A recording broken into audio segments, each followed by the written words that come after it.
When the first rays of the rising sun of spiritual knowledge fell upon the earth, it is thought that they illuminated the greatest and highest human mind, before they shed their light on lesser men. One such man at the very peak of this mountain of mentality was Emanuel Swedenborg, regarded by many as a founding figure within the spiritualist movement. Born January 29th, 1688, in Stockholm, Sweden, Swedenborg was a religious reformer and clairvoyant medium, and one whom was widely misunderstood by even his most loyal followers.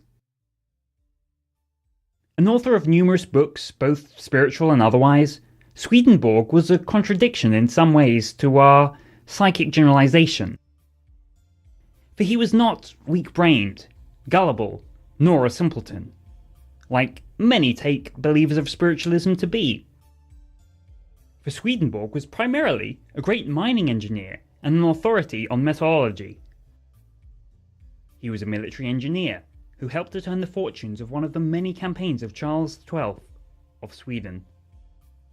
He was a great authority upon astronomy and physics, the author of learned works upon the tides and the determination of latitude. He was a zoologist and an anatomist, as well as a financier and political economist. During the most impressionable years of his life, his psychic development, which occurred when he was 55, in no way interfered with his mental activity, and several of his scientific pamphlets were published after that date. Swedenborg was reported to have been gifted with what is known as travelling clairvoyance, where the soul appears to leave the body, to acquire information at a distance, and to return with news of what's occurring elsewhere.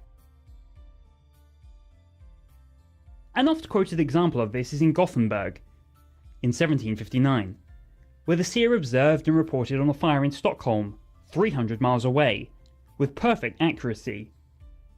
But at the time, it was at a dinner party.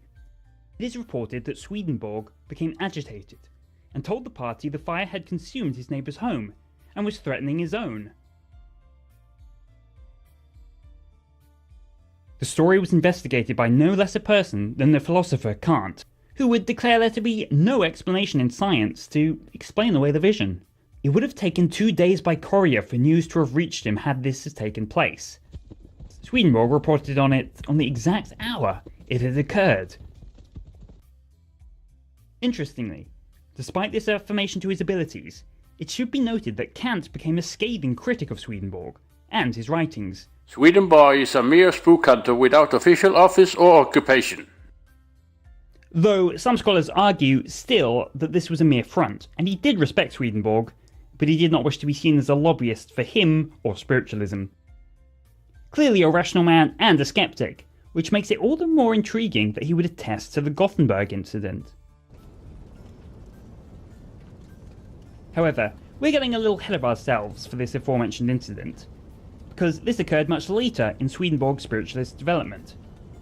And while Swedenborg had snatches of these visions in his youth, these occasional instances were, however, merely the signs of a latent power, which came to full fruition quite suddenly in London, April 1743. Swedenborg claims to have been dining at a tavern in London when a darkness suddenly fell before his eyes and the room shifted. Suddenly, he saw a person sitting at the corner of the room, telling Swedenborg, of all things, "Do not eat too much." The scared Swedenborg hurried home immediately and locked his doors. Later that night, the same man appeared in his dreams. The man told Swedenborg that he was the Lord, and that he had appointed Swedenborg to reveal the spiritual meaning of the Bible, and that he would guide Swedenborg in what to write. The same night, the world of spirits, hell and heaven were convincingly opened to me. I found many persons of my acquaintance of all conditions. Thereafter the Lord daily opened the eyes of my spirit to see, in perfect wakefulness, what was going on in the other world, and to converse, broad awake, with angels and spirits. Some may say that the man had gone mad, but as we've already described, his life prior to the vision showed no sign of mental weakness. One might say that he lied. There are plenty of fraudulent psychics and clairvoyants even in this day and age. Or, depending on your belief, All of them are. But he was a man who was famed for his honesty. His friend, Kuno, a banker of Amsterdam, said of him, "When he gazed upon me with his smiling blue eyes, it was as if truth itself was speaking from them." Swedenborg considered his powers to be connected with a system of respiration. But this idea runs through the work of many schools of psychic thought. Christian scholar Lawrence Oliphant, who had no obvious connection with Swedenborg, wrote of this phenomenon in one of his books. The Indian system of yoga depends upon the same idea, but anyone who has seen an ordinary medium go into trance is aware of the peculiar hissing intakes with which the process begins, and the deep expirations with which it ends. Swedenborg sums up this matter by saying that when he communicated with spirits, he would, for an hour at a time, hardly draw a breath, taking in only enough air to serve as a supply to his thoughts. Apart from this peculiarity of respiration, Swedenborg was normal during his visions, though he naturally preferred to be secluded at such times. Unsurprisingly, the traditional church took issue with Swedenborg's reported knowledge on matters they believed to be the authority on, particularly where his experiences contrasted that of the Bible. This was despite the fact that as a child, his own father, Jesper, was arrested for being a heretic and holding belief that angels and spirits walk among us in everyday life.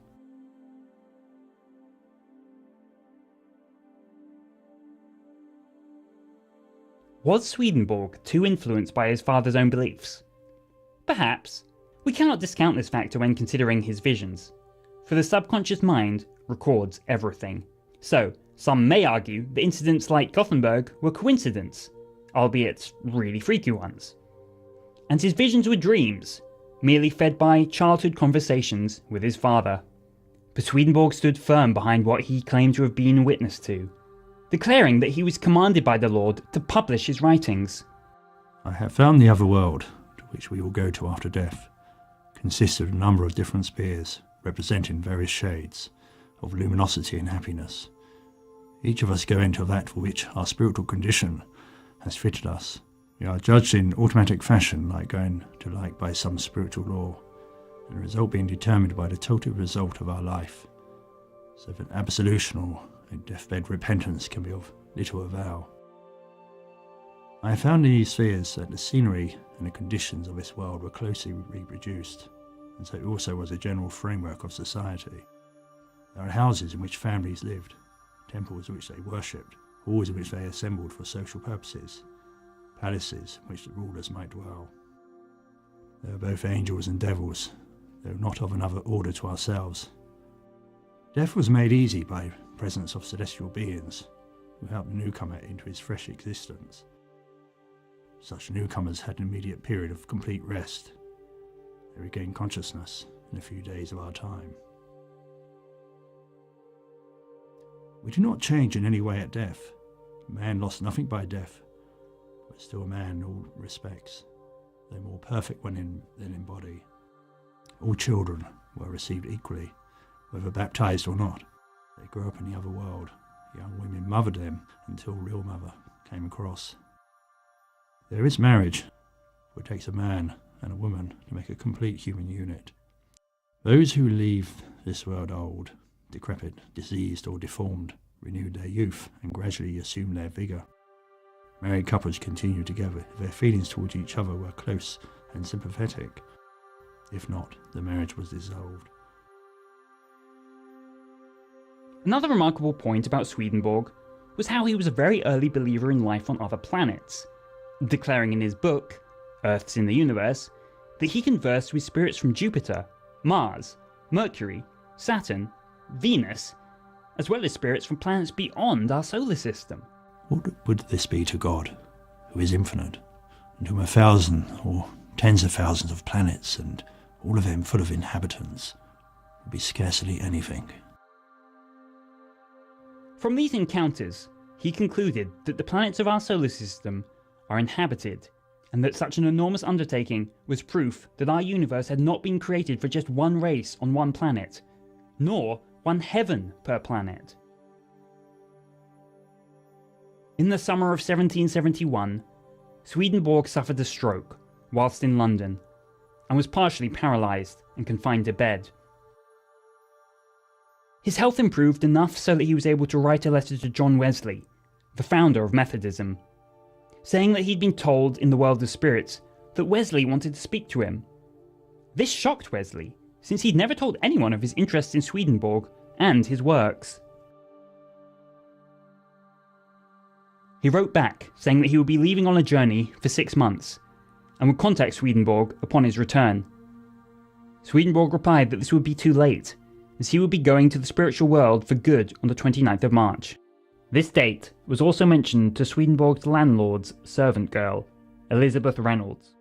He seemed happy about his predicted death, as if he was about to go on holiday or for some merrymaking. In Swedenborg's final hours, his friend, Pastor Ferelius, told him some people thought he had written his Theology just to make a name for himself, and asked Swedenborg if he would like to recant. Struggling to push himself up on his bed, Swedenborg replied, "Truly as you see me before your eyes, so true is everything that I have written, and could have said more had it been permitted. When you enter eternity, you will see everything, and then you and I shall have much to talk about." He died that afternoon, just as he predicted, March 29th, 1772.